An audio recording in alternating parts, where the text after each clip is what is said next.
Hi friends, welcome to my channel. Gagan ఇంటి నుండి car బయటికి వెళ్తుంది. అప్పటిదాకా ఇంటి నుండి కార్ బయటికి వెళ్ళడం కోసమే అక్కడే కాపు కాచి ఉన్న కృష్ణప్రసాద్ కార్ బయటికి వెళ్ళగానే అమ్మయ్య అని అనుకుంటూ దజ్జాగా ఇంట్లోకి వస్తూ శారదా శారదా అంటూ ప్రేమగా అరుస్తూ ఉంటాడు.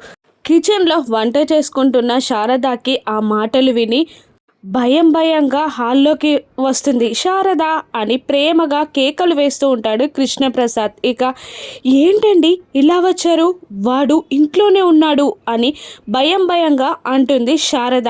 కార్ ఆల్రెడీ ఇంటి నుండి బయటికి వెళ్ళడం నేను చూశాను. అందులో గగన్ పూర్ణి ఉంటారు. ఇంకా నన్నెందుకు భయపెడుతున్నావు అని అనేస్తాడు కృష్ణప్రసాద్. ఇక పైన గగన్ ఆఫీస్కి వెళ్ళడానికి తన బ్యాగ్లో ల్యాప్టాప్ని ఫైల్స్ని సర్దేస్తూ ఉంటాడు. ఇక శారద ఎంత చెప్పినా కృష్ణప్రసాద్ మాత్రం ఆ మాటలని నమ్మడు. ఏంటి ఇప్పుడు నాకు కాఫీ ఇవ్వవా?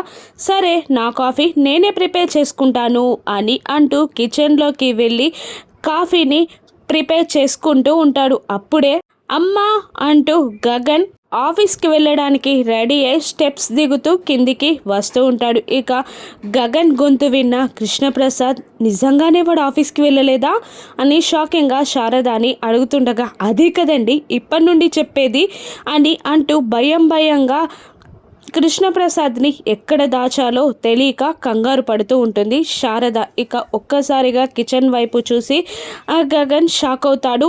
ఆతృతగా ఉన్న శారదాని చూసి కృష్ణప్రసాద్ గగన్కి అడ్డంగా దొరికిపోతాడా?